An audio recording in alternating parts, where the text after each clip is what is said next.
welcome to HCB, where today it is Week 11 review, where we go through the games of Week 11 and discuss my thoughts on each of them. I apologise that this video is up a day late. I was just very busy on Monday and didn't get round to able to put it up. So it's up today, and it's going to be just as fun as if it was on Monday. It'd be quite weird if a day affected how fun a video was. Yeah, that's something to think of. Up first, we have got Bournemouth 1, Manchester United 0, with a 45th minute winner from Josh King, securing all 3 points for Bournemouth, moving them up above Man United into 7th place. In fact, actually, I think Bournemouth were already above Man United, but it makes them further above Man United. And it also drops Man United down to 10th. Man United, I remember Man United. I just quickly before I get on to my thoughts on the game. Obviously, my predictions. I predicted 1-1. I was wrong. I was wrong in the sense that I wasn't wrong in the sense that I thought Man United would do worse and be brought back down to earth after a win against Norwich. But however, I was wrong in obviously the scoreline. I thought it would be a draw, and instead Bournemouth, keeping their third clean sheet in a row, have beaten Man United 1-0. And to be fair, Eddie Howe's done a great job so far this season. After a slightly shaky start, Bournemouth have got on track and are actually 7th in the league in the Europa League spot, which is an incredible feat for. I mean, Bournemouth in general, it's an incredible feat to be in the Premier League, considering where they were just a matter of 10 years ago, let alone be in the Europa League spots at this point in the season. As for Man United, now, you had all the optimism, Man United. You thought, yeah, draw against Liverpool, yeah, what a great result. Yeah, 3-1 winning against Watford, we're far and away, baby. We got Bournemouth. Yeah, easy. And we've lost. We've now lost again. And to be fair, it was a typical Man United loss in the sense that they were just outplayed by Bournemouth. They couldn't find a way to score again. And as I said in my predictions, okay, you've scored 3 against Norwich now. Let's see how you do against a side that actually has a decent defence. I mean, I would say no offence to Norwich, but I think even you know you've got a shocking defence. And you didn't prove it. And we'll get on to how you did not prove me wrong this week. Yeah, I mean, Man United, it's more of the same. I mean, 10th after 11 games. And their level, the thing is that it's a Man United side that's 10th, but also level on points with a side who is 13th at the same time. And they're still only 5 points away from the relegation zone, which is, it's shocking. It is shocking at this stage, at any stage for Man United, unless obviously it's week 2 and they've got 5 points. Although that's not physically possible. Week 3, they are 5 points clear. Oh no, I suppose it is possible. Let's ignore that. Anyway, they move on. Bournemouth move on to playing Newcastle on Saturday. Meanwhile, Man United have got a home game against Partizan Belgrade in the Europa League on Thursday, and then host Brighton on the Sunday later on in the week. Now we move on to the first of the 3 o'clock kickoffs. And it was Arsenal 1, Wolves 1. Another one I got incorrect with regards to the result. A goal from Raul Jimenez cancelling out Aubameyang's early effort for Arsenal. With regard, as I said, I got it slightly wrong. However, I will go into the fact that if it could have easily been, I could have easily been correct, is what I'm trying to say. Because Wolves at the Emirates had 24 shots away from home against a supposed top 6 side. I mean, that's a bit harsh. Arsenal are top 6. They are 5th at the moment. I should say Wolves, this draw moves them up into 12th. Arsenal remains 5th. But yeah, 24 shots at the Emirates as opposed to Arsenal's 10. Like, Arsenal were lucky to actually get the lead to begin with because Wolves were on top, and they just carried that on. And I said morale was bad at Arsenal, and this in a way proves it. I mean, they've only picked up 2 points in their last 3 games, and they're still 5th. So you can sort of tell for other teams, it's very congested around that area. I mean, I believe there's only 4 points separating. There's only 4 points separating fifth and 13th at the moment in the league, which yeah, I mean it's very tight. Even if you're playing bad as Arsenal are at the moment, they can carry that form over and still remain relatively high. But it isn't good. Let's not get this twisted. Arsenal need to start winning games. That's now 2 home games they've had in the last 2 weeks, and 2 home games where they've drawn. Now they're against Wolves and Palace. Arsenal need to be winning them. They need to be winning them. Uh, it's a, it's a concern for Arsenal. Obviously, that people are wanting Unai Emery out. All I'd say is, and this is sort of the argument I've got for like Tottenham and Man United, even though I think for Man United it's less relevant because I believe they do need to get Solskjaer out. Who do you bring in? I know people are saying Mourinho, but after all the talk he gave against Arsenal, uh, pretty much roasting Arsenal's manager for a long time, Arsene Wenger, do you really think he'd come to Arsenal? And would Arsenal fans take him? Let me know if you're an Arsenal fan, which I know there's at least one Arsenal fan that watches these videos, and you know who you are. If I've called you out, let me know. Would you have Jose Mourinho, or would you prefer Unai Emery to stay instead? As for Wolves, obviously, as I said, they go up to 12, and it carries on their steady like rise in the table, and they're steady like shaking off any Europa League issues they had at the start of the season, which is good for Wolves. Remaining in like that mid-table area for the time being, and they are still staying with the top lot. I mean, as I said, they're only 4 points behind Arsenal now. Um, so it's still very impressive, and if they carry on this form, they can easily get into the top 7 within the next couple of weeks. As for the games in the future, both teams are playing in the Europa League, with Arsenal playing Victoria Guames on Wednesday. I don't know why they changed the time there from Thursday. Wolves obviously playing on Thursday, against Slovian Bratislava. I'll probably pronounce that wrong. On the Thursday before hosting Aston Villa on the Sunday. Meanwhile, Arsenal, after playing in the Europa League, as I said, will play Leicester in the late kickoff on Saturday, and that should be a good game. We now move on to Aston Villa versus Liverpool, and this one ended 2-1 after late goals from Andrew Robertson and Sadio Mane cancelled out Trezeguet's early leader for Crystal Palace. This leaves Crystal Palace in 16th. Meanwhile, Liverpool obviously stay top of the table. One of the key moments, other than the goals, was Firmino's disallowed goal in the first half for offside. Now, I've looked at it and I don't see how it is offside. I mean, of course, you can see why it's close. You can see why maybe a linesman would have flagged it originally. But that should be overturned by VAR, in my opinion. I don't think that was a offside goal. And here's the thing: even with offsides, people say offsides are clear. They're the clear thing about VAR.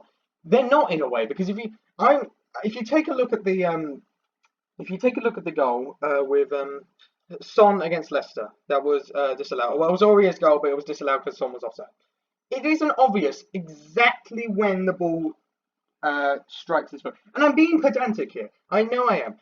But the fine margins, if you look at Son's goal, Son's offside call, it is so tight that those margins where he actually hits the ball are key. They are key.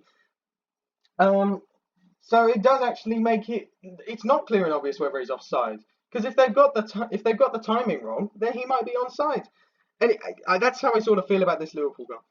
I mean, when it comes to Liverpool, I mean, I think we all knew, as soon as we saw Liverpool had equalised, they were going to score in the added time. We all knew that Liverpool, because this is what Liverpool do. They find a way, and that is why they are such credible title candidates. That's why they kept up with City last year. They find a way to win.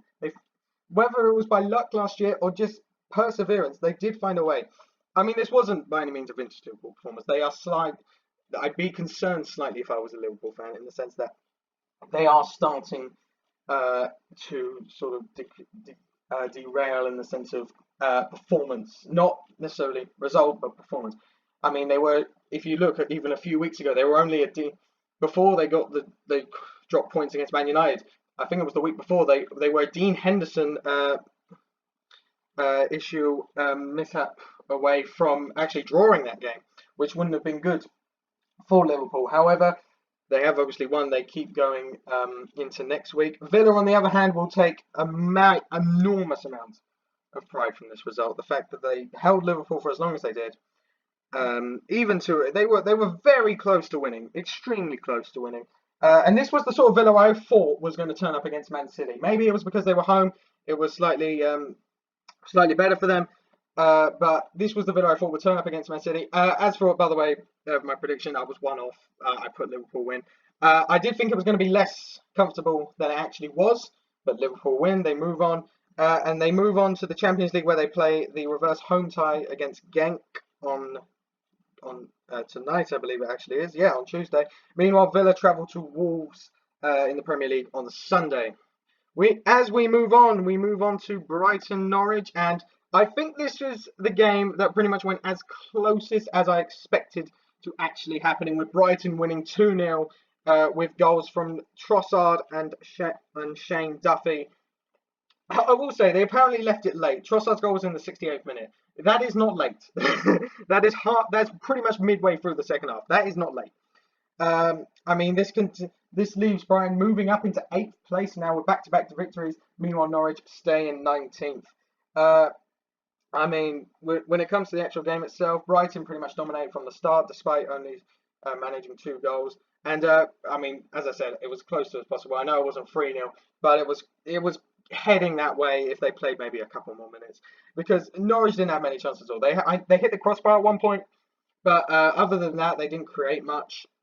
And when you're not creating much, you have to at least be good at defending. And we've established Norwich are not good at defending. Since the City game, as I mention the City game often, but they have got 1 point out of 6 games, which is a shocking turnover for any team in the club, for any team in the Prem, regardless of whether you're fighting relegation or not. I know Watford I even think Watford have got a better turnover of points. I'm pretty sure they have. They've at least drawn twice in that space. But it's very concerning for Norwich, and as I said, this is the Norwich I thought was going to come up, not the Norwich we saw at the start that were creating chances against Liverpool and beating City and beating teams comfortably, Newcastle. This is the Norwich I thought was going to come up, and it is the Norwich that is coming up, and you've got to look at it from this way. From a goal scoring standpoint, their main guy Teemu Pukki has not scored since the City game. So RIP fantasy players who are still having faith in him, but it's not good when he can't score. Then none of the team can score, in my opinion, unless it's like a consolation goal or something like that. So they need answers. And to be fair, next week they can have an attempt at answers. While Brighton are away at Man United on Sunday, which will be a good test for them to see where they can actually go within the Premier League. Norwich host Watford on the Friday. And I'll go on to this obviously for Watford as well. That is a must-win game for both sides. Obviously Norwich is one of them, but that is a must-win game. Like, it's 19 versus 20. It's basically who is less rubbish, and can actually get a win, get a win. So that's my thoughts on that game. Oh, just one more thing. To prove my point, Norwich couldn't create chances. They didn't have a single shot on target the entire game, which is, it's not. You're not playing Man City. You're playing Brighton, and I know you're in bad form, and I know Brighton are in good form, but you need to create more chances. You need to be more clinical in that sense. We now move on to Man City versus Southampton, where it finished 2-1. And yes, okay, I got this completely wrong with the amount of goals that were going to be in the game. But can you blame me after a side lost 9-0? And now we're coming up against the champions away from home. Obviously, as I said, but to be fair, to the shock of everyone, Southampton took the lead with Ward-Prowse in the 30th minute. They held on for quite a while until Aguero and Walker, with late goals, made it 2-1. Sound familiar? It's pretty much Liverpool. Liverpool and City pretty much copied each other and how they were going to win their games this week. I mean, as City sometimes tend to do, you did think that you did think that Southampton were eventually going to lose the game, but the fact they got to 2-1 is very impressive. And I know it keeps them in the relegation spots, but let's be honest, they were even if they hadn't lost 9-0 to Leicester, they would have not been expected to win this game. So the fact they've come up with some dignity is very, very good. Very good for Southampton. As for City, obviously they keep pace with Liverpool. They were probably hopeful when they saw their score was 2-1, and I'm pretty sure at the time Liverpool were losing to Aston Villa. So when they saw that, they must have been, yes, we're getting back into this. Liverpool went, damn it, we've no longer closed the gap. We've no longer. Look, a win is a win for City. Um, they probably need to improve their performance. They need to beat teams more comfortably, especially the likes of Southampton. But at the end of the day, this is what the title race has become. You just need to win at all costs, and that's what Liverpool and City do on a regular basis. More Liverpool, but City know how to find a way as well. As for moving on, City have got a game at Atalanta at home, and then they have a pivotal game. I forgot to mention this for Liverpool for some reason. They play Liverpool on the Sunday. That is a massive game, must win for both sides, obviously. Meanwhile, Southampton will be looking to get a win after 2 straight losses in the Prem when they play Everton at home. We now move on to Sheffield United Burnley, and there were a lot more goals in this one than I expected. It seems to be the way whenever I predict a 0-0, they end up producing one of the most amount of goals. And obviously, in the grand scheme of things, it wasn't the most amount of goals, but at half time, it was 3-0 to Sheffield United, which is an incredible score. And it obviously remained like that. With goals from with a brace from John Lundstrom and a goal from Fleck, making it 3-0. And Sheffield United, they've been moved up to 6. It was an incredible performance from Sheffield United this week. Absolutely incredible. The movement, and the thing is though, it was so simple. It was tactically quite simple. I know it sounds like an insult. It really isn't. But it was just midfielders running in behind, getting bodies into the box and causing issues for the Burnley defence. It wasn't complex tactics that won the game. It was just good, simple tactics done superbly. And that's what Sheffield United have been doing since they pretty much came to the Prem. They've been doing simple tactics, but they're doing brilliantly. And I believe that is pretty much not solely down, but heavily down to the manager. Chris Wilder will not let them do anything else but execute those tactics perfectly, or you get dropped. That is as simple as that. And I love that mentality from a manager. As for Burnley, it was a poor performance. No shots on target throughout the entire game, despite having more possession. And being 3-0 get down at half-time to any team is not good. Burnley need to find a way to improve, and especially need to sort out their defensive issues after conceding 7 in their last 2, which is not a good stat. Now, they probably have got a good opportunity because they're playing us next at Turf Moor. Meanwhile, Sheffield United have a great game up on the Sunday away at Tottenham Hotspurs. There's a lot of good games on next week, and a lot of games I'm excited for. Up next, and yes, I do have to talk about this one. It is West Ham versus Newcastle, where we lost 3-2 to Newcastle. You can tell I'm thrilled. Newcastle obviously making it 3-0 just after the 15-minute mark. Kieran Clark, Fernandez, and John Silva. West Ham almost coming up with a comeback with Balbuena and Snodgrass, but it was too little, too late. With Newcastle picking up their second away win of the season, both times at London actually, so very impressive. Where do I start with this? I should say Newcastle now move to 15th in the table, where West Ham drop down to 13th. I'll be honest, I'm a West Ham fan. I'm going to be talking about West Ham more, but I will give credit where it's due. Newcastle are very clinical from set pieces. And they had a game plan to push rather than just sit back. Obviously, they sat back a little bit when it was 3-2, 3-1, just to conserve the lead. But when it was 0-0, it was a good performance by Newcastle. They knew what they wanted to do, and they executed it very well. As West Ham, blimmin' joke. Honestly, it was a disgraceful performance from West Ham. To be perfectly honest, I was fuming after watching the game. I was in Jakarta, so I watched the game live. it was incredibly bad, and I believe the buck has to go to Manuel Pellegrini. I like the guy, but I'm starting to lose my patience with him. He first of all he used the same lineup that drew against Sheffield United at home. You only keep the lineup if you've got literally no other players, or you win a game. A draw against Sheffield United does not mean you keep the lineup. It's as simple as that. And also, it seems so naive at some points. Like the fact we started Pablo Zabaleta against Saint Maxim was incredibly naive. It's not Zaba's fault. I really like Zabaleta's character. I think he's a great professional. But it's not rocket science to know that Saint Maxim is going to run past him more times than not, and that's what happened. And we were lucky and it was lucky only to be 3-2 in that sense, because St. Maxim got past twice, and I do believe this: they're attackers. Newcastle, they need to work on their attacking side from the attackers, because they've still only contributed to one goal this season, and like by the looks of it, their attackers can't score if their life depended on it for some reason. And going back to the St. Maxim thing, now you've got Zabaleta.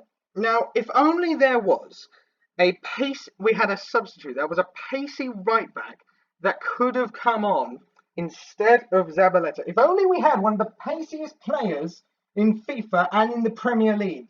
If only we had that at our disposal. Oh, wait, we did have that at our disposal, and yet we didn't use it.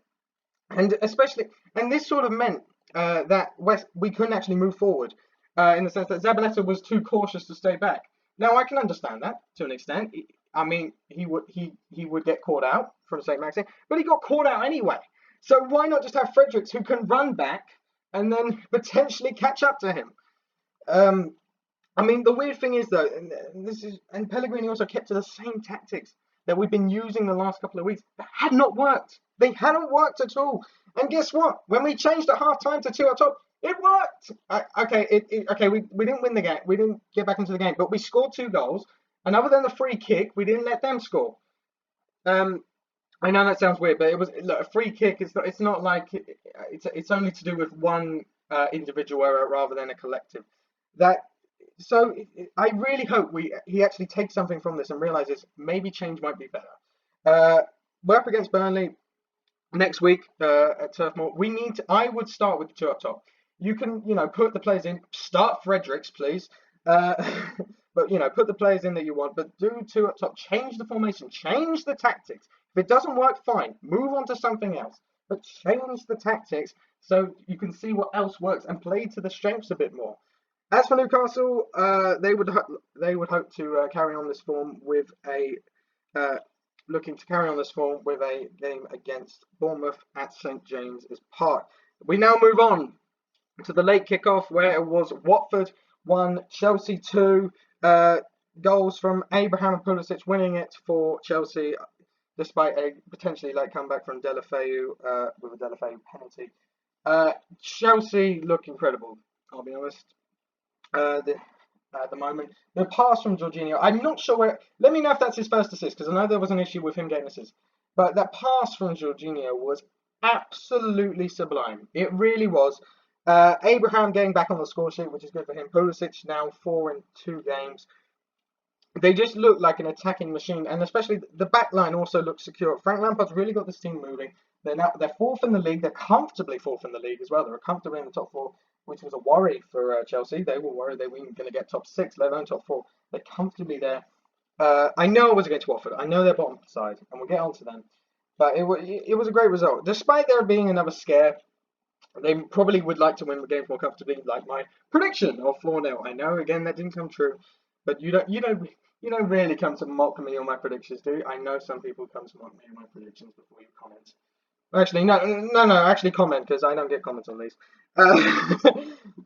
But yeah, as for Watford, I know it's Chelsea, but I will keep saying this: they need to start. They need to win a game. I don't care if it's a game. I don't care if they are playing Liverpool next week. They're not. But they need to go in there and think, right, we need to win this. I know they came close to a draw at the end with of all people, Ben Foster almost getting the equaliser. But they need to win a game. It's 11 games in, and they haven't won one yet. It's incredibly bad. Obviously, they're bottom of the league, and They need to improve. There's signs. There is signs, but the signs are not enough at this stage of the season with their form. Chelsea. As to what's next, Chelsea host Ajax in the Champions League on Tuesday tonight, and meanwhile, must-win game for Watford on Friday, where they play Norwich. I know, as I said, it doesn't matter who they're playing; they need to win it. But Norwich is so key. The fact is, it's their best chance in a long time of winning a game. They need to win it. They need both teams need to win it, but they need but both teams need to win it. But Watford, just to get a win, need to they just need to win it. They just need to win it. Simple as that. We now move on to the Sunday games, and the first one was Crystal Palace 0, Leicester 2, with goals from Sonahue and Jamie Vardy securing the win for Leicester. Continuing their form, Leicester now remain third, while Palace dropped down to ninth. I think this almost, in some ways, was one of the most perfect responses to the 9-0 Leicester have. They maintained that the defensive solidity at the back with two back-to-back. This is now their second clean sheet away from home, back-to-back. And meanwhile, they managed to create many chances at the other end of the pitch. I mean, in total, they had like 14 shots away from home, which is no mean feat whatsoever. And they had more possession, more shots on target, which none of those, especially a side like Palace, who are doing well this season, it's not a mean feat whatsoever. It's very good. And as I said, I said that I admitted this last week. They can push on. They can easily get top four, I believe, this season. As for Crystal Palace, I don't think they were, especially after the result last week for Leicester. I don't think they were expecting much. They probably were expecting maybe a goal or something like that, as I predicted. But I don't think they're going to be too disheartened. This won't alter their season or anything like that. They probably would have just liked to put a bit more fight up against the side at home, which is understandable for any side playing at home. I believe no matter who you're playing at home, you should try and win. As for the next games, Palace have got a tricky tie away at Chelsea on Saturday. Meanwhile, the Leicester are home against Arsenal on the same day, the late kickoff. That's going to be an incredible game. And to be fair, Chelsea Palace is also going to be a good game. A lot of good games next week, and I can't wait. We now move on to the final game, which was Everton 1, Tottenham 1. I got this correct in the sense of the score and in the result, obviously not in the score. But I'll take that. I'll take getting a draw in this one. Czech Tosin's 97th minute equaliser, cancelling out Dele Alli's earlier goal. Of course. Where do we start with talking points? I mean, I'll be honest, the first half was actually quite dull, but the second half it was brought into life. The first one, Dele Alli supposedly handballing it in the box. He did. VAR is. The people are complaining about VAR. People saying that VAR is not good. It isn't that VAR isn't good. It's just the refs for some reason don't realise they're making mistakes. I don't get how they can't see it. I saw it after one take that Dele Alli handballed it. I don't get how they're not seeing it after, 10, 15 times they saw it? It's ridiculous how that wasn't overturned. And of course, really the main talking point was Andre Gomez suffering an serious ankle injury, which he's probably out for the rest of the season. But I obviously since then he's been reported that he looked like he's going to make a full recovery and complete successful surgery, which is great. Great news, and I wish him a speedy recovery. Obviously, Son got sent off for the issue, and you've got to feel bad for him in a sense. He was in tears. You can see the challenge. There's no malicious intent. There's no malicious intent to foul,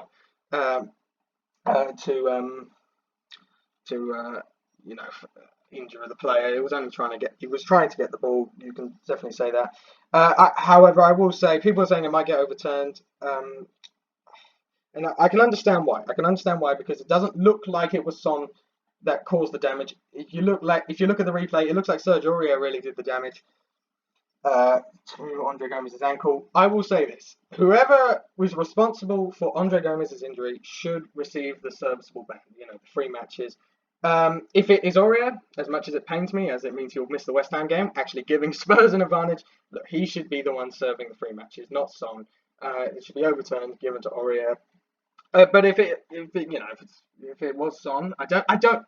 Then he needs to serve the sentence. I don't know if there's any way of serving the sentence. It sounds like he's going to jail. He's not going to jail. He's not going to jail for this. Serve the ban. I don't know if there's any way of proving the other way. But if there is a way, then you got to try and you got to try and think. You got to try and reverse it. And as much as like you don't want to give anyone the ban, someone has to take a ban for that serious injury. As for the game itself, I think Everton will be fine with a draw, despite probably needing the point. Despite needing points, they are 17th at the moment. They will take a draw against Spurs. Spurs still winless away. That really concerns me because their next away game is against West Ham. It's not next week. It's after the international break. But it's like we give those records so often, and especially to Spurs, we wouldn't want to give that away. But Spurs need to improve. I know they were decent in the second half, but even then, out of the two sides, it probably looked like Everton deserved the win a bit more than Spurs, which is not good. I mean, they're still in the bottom half in 11th, behind Man United, the lowest side in the supposed top six in inverted commas. The teams. Like 11 games in, they need to improve their form, especially away. Especially away. I will say though, this is the first time this season that Spurs have not conceded 2 or more goals away from home, which I guess it's a positive. Everton. As for what's next, Everton are playing Southampton on Saturday, which is a really good chance to get a win under their belts as it's at home. Meanwhile, Spurs are playing Red Star Belgrade in Serbia during the midweek before returning to the Premier League to play a really tricky game at home against Sheffield United. Those are all the games for this week. We now look into my fantasy team, and I'm very happy to say that I got 92 points this week. It's a shame that my West Ham played so badly because this really put a smile on my face. I know. Okay, the issues came obviously with De Bruyne, Hudson-Odoi, and Otamendi. Fine, and Firmino to an extent. Fine, I'll accept that. I should have picked a better captain. But the fact that my other 3 defenders all scored, Lundstrom scoring 2, I was very happy. Mane with a late goal was really good. Abraham and Aubameyang getting back on the score sheet. My only issue was not putting O'Donnell in. And I will say this result has meant I am now top of my fantasy league, which I am not smug about whatsoever. Definitely not smug. I am top of the league, so I am top of the league. But yeah, it was a great result for me, and I hope to improve. I hope to continue that form into next week's fantasy league. I'm not sure how I can get 92 points again, but I'd certainly like to get maybe the 60s, 70s, a respectable result like that again. Now that will and with that, look, I'd like to call that like an unscripted rant. To be fair, not rant because I'm positive, but like just ramble on about my fantasy team and how well it did. That concludes this week's video. I hope this week's review. I hope you enjoyed it. I hope you like, share, and subscribe. And let me know what you thought of this week's games and any other areas of football you want me to discuss. And I will see you on Thursday for the predictions.